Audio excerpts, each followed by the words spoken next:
देश की कुल उपजाऊ जमीन का लगभग 80% हिस्सा इन 15% आर्य सवर्णों के द्वारा अधिग्रहित किया जा चुका है तथा अब शेष 20% जमीन ही यहाँ के मूल निवासी किसानों के पास रह गई है, जिसको कि अब गुप्त रूप से सत्ताधारियों के षड्यंत्र के तहत अधिग्रहित करने का कार्य तेजी से किया जा रहा है। नमस्कार बंधुओं, भाग 1 में हमने जाना था कि आर्यों के आगमन से पूर्व किसान की दशा व परिस्थिति कैसी थी, उनका जीवन यापन किस तरह होता था। उस समय यहाँ का किसान संपन्न एवं उन्नतशील खेती व जमीन का स्वयं मालिक था। इसी श्रृंखला में आगे हम आपको किसानों के उस समय से अवगत कराएंगे जिसमें उनकी परिस्थिति पूर्व की परिस्थिति से पूर्णतया विपरीत है। आर्यों के आगमन के पश्चात यहाँ के मूल निवासी किसानों की दशा व परिस्थिति में बहुत बड़ा परिवर्तन आया। आर्यों ने यहाँ आकर सर्वप्रथम देश पर बलपूर्वक अपना अधिकार जमाया। पहली आर्य ब्राह्मण शाखा, जिसने सत्ता, शासन एवं शिक्षा पर आधिपत्य जमाया। दूसरी आर्य क्षत्रिय शाखा, जिसने मूल निवासियों की जमीन, खेती एवं महिलाओं पर कब्जा किया। तीसरी आर्य वैश्य शाखा, जिसने यहाँ के लोगों के धन, व्यवसाय एवं संसाधनों पर अपना अधिकार जमाया। यहाँ के मूल निवासियों को आर्य क्षत्रियों ने अपने अधीन किया। अंतर करने के लिए आर्यों ने यहाँ के मूल निवासियों को शूद्र, अवर्ण कहा तथा स्वयं को आर्य सवर्ण कहा। शूद्रों का कार्य खेती करना, बर्तन बनाना, पशुपालन, वस्त्र बनाना, शस्त्र अस्त्र बनाना, सफाई करना, रोजमर्रा की आवश्यकता अनुसार वस्तुओं का निर्माण करना तथा इन आर्य सवर्णों की सेवा करना भी सुनिश्चित किया गया था। आर्य सवर्णों का कार्य था शिक्षा प्राप्त करना, शासन करना, राज्य स्थापित करना, बलपूर्वक मूल निवासियों की जमीनों का अधिग्रहण करना, व्यापार करना, पैसे का लेन देन एवं लेखा जोखा रखना, किसानों के द्वारा उत्पादित अनाज को जब्त करना। कुल मिलाकर यह भी कहा जा सकता है कि पैसा, शिक्षा, पॉवर, सत्ता, जमीन आदि सभी कुछ इन आर्यों ने अपने हाथ में ले रखा था। जैसा कि ज्ञात होता है कि जो जमीन मूल निवासियों की थी, अब वो इन आर्य क्षत्रिय, जिनको जमींदार, नंबरदार, राजा साहब भी कहा जाता था, के पास थी। उन्होंने बलपूर्वक यहाँ के किसानों की जमीन, खेती, अन्न आदि पर अपना आधिपत्य कर लिया था। जो किसान उनके नियमों या अपनी खेती व जमीन को देने से मना करता था, उन किसानों का क्षत्रियों द्वारा शोषण किया जाता था। उन पर व उनके परिवार, बहू बेटियों पर अत्याचार किया जाता था, जिससे यहाँ के मूल निवासी किसान आर्य सवर्णों का गुलाम मात्र बनकर रह गया। उसको अब अन्न के लिए इन आर्यों पर निर्भर होना पड़ा। आर्यों के द्वारा जब यहाँ के मूल निवासियों की जमीनों पर कब्जा कर लिया गया, तो उनको जीवन यापन करने के लिए आर्यों के द्वारा तय किए गए मूल्य पर मजदूरी करने पर मजबूर होना पड़ा। आर्यों के द्वारा तय की गई मजदूरी इतनी कम थी कि किसानों को अपने परिवार का भरण पोषण करना कठिन होता था।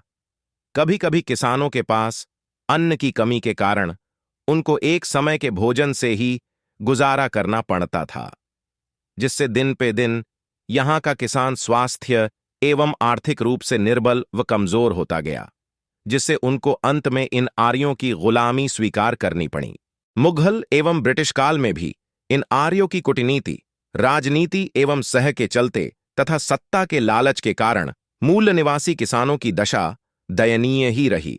देश आजाद होने से लेकर वर्तमान समय तक यदि किसानों की दशा पर विचार किया जाए तो समय दर समय उनकी दशा बद से बदतर ही हो रही है। किसानों को अपने अस्तित्व एवं रोजी रोटी के लिए हर दिन संघर्ष करना पड़ता है, फिर वो चाहें प्रकृति के द्वारा उत्पन्न कठिनाइयां हों या सरकार एवं सवर्ण उद्योगपतियों, पूंजीपतियों के द्वारा उत्पन्न की जाने वाली परेशानियां हों। हर रोज कहीं ना कहीं से खबर आती है कि कर्ज व गरीबी के कारण किसान ने ली। अब इस बात पर गौर करते हैं कि आखिर ये किसान है कौन, किस वर्ग या वर्ण से आता है, क्या ये सवर्ण है? प्रमाणों एवं सामाजिक व्यवस्था के अनुसार किसान कमेरा, कामगार वर्ग या आर्यों की भाषा में कहें तो शूद्र है। आजादी के बाद से अब तक अगर देखा जाए तो शासक वर्ग या सत्ता में केवल एक ही वर्ण रहा है, और वो है सवर्ण वर्ग। और सवर्ण में 3 ही वर्ण आते हैं, ब्राह्मण, क्षत्रिय एवं वैश्य। इन तीनों ने हमेशा से ही शूद्रों पर राज किया। आर्यों की तीनों शाखाओं ने यहाँ के किसानों एवं कामगार वर्ग को वर्षों से गुलाम बनाया हुआ है। ब्राह्मण ने शूद्रों को मानसिक रूप से गुलाम बनाया, क्षत्रियों ने शारीरिक रूप से एवं वैश्यों ने आर्थिक रूप से गुलाम बनाया। किसान देश व समाज की मुख्य इकाई है। उसके परिश्रम व मेहनत से ही देश की अर्थव्यवस्था का निर्माण होता है। परंतु आज उन्हीं किसानों की आर्थिक, शारीरिक एवं मानसिक परिस्थिति गर्त में है। आज जहां उनको विकसित, उन्नत तकनीक एवं प्रगतिशील समाज की आवश्यकता है, जिससे उनके रहन सहन में सरलता व संपन्नता आ सके, उनके परिवार व बच्चों का एक सुंदर, सुदृढ़ भविष्य का निर्माण हो सके। लेकिन इन सब सुविधाओं के स्थान पर उनको मिलता है सरकार की ओर से ऋण लेने पर होने वाली परेशानियां, बच्चों की शिक्षा, साधन की कमी, परिवार की आर्थिक समस्याएं, उत्पादित हुए अनाज का सही मूल्य ना मिल पाना इत्यादि। वर्तमान समय का जो वास्तव में किसान है, उसके पास ना तो पर्याप्त जमीनें हैं और ना ही धन। वे मजदूरों के रूप में जमींदारों, बड़े बड़े उद्योगपतियों के द्वारा अधिग्रहित जमीनों पर अन्न उगाने का कार्य करते हैं, जिससे उनके परिवार का भरण पोषण मुश्किल से हो पाता है। जो अन्न गरीब किसानों द्वारा पैदा किया जाता है, उस पर इन आर्य सवर्णों का ही अधिकार रहता है। ऐसी परिस्थिति में क्या हमारे देश के किसान एक अच्छा जीवन व्यतीत कर सकते हैं?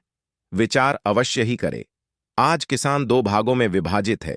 एक वो जो मूल निवासी किसान है, जो शूद्र की श्रेणी में आता है, जिसके पास ना तो अब जमीन है और ना खेती। दूसरा वो जो सिर्फ नाम का किसान है, जो अथाह जमीन, खेती, अनाज का मालिक है, जिनके पास अनाजों के बड़े बड़े भंडार गृह तो है, लेकिन उसने मिट्टी का एक कण भी नहीं देखा। वर्तमान समय में समाज के कुछ महान लीडर्स के अनुसार क्षत्रिय यहाँ के मूल निवासी हैं। यदि इसमें जरा सी भी सत्यता है तो क्षत्रियों को कभी भी यहाँ के जो वास्तव में मूल निवासी थे, उनकी जमीनें बलपूर्वक हथियाने की जरूरत ना पड़ती।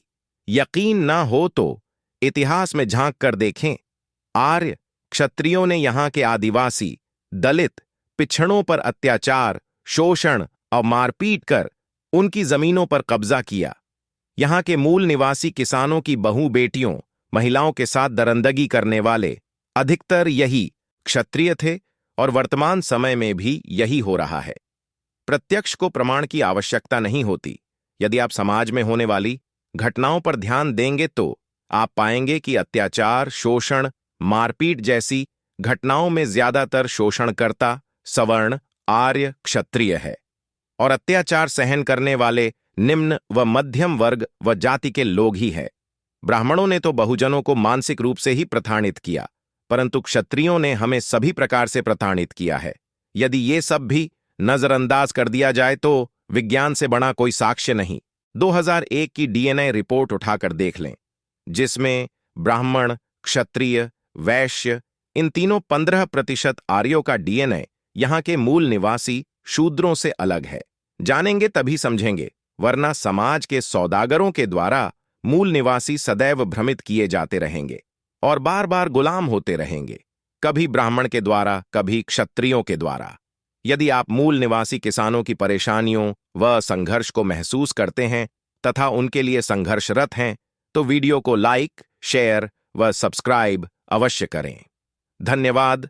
जय संविधान, जय मूल निवासी।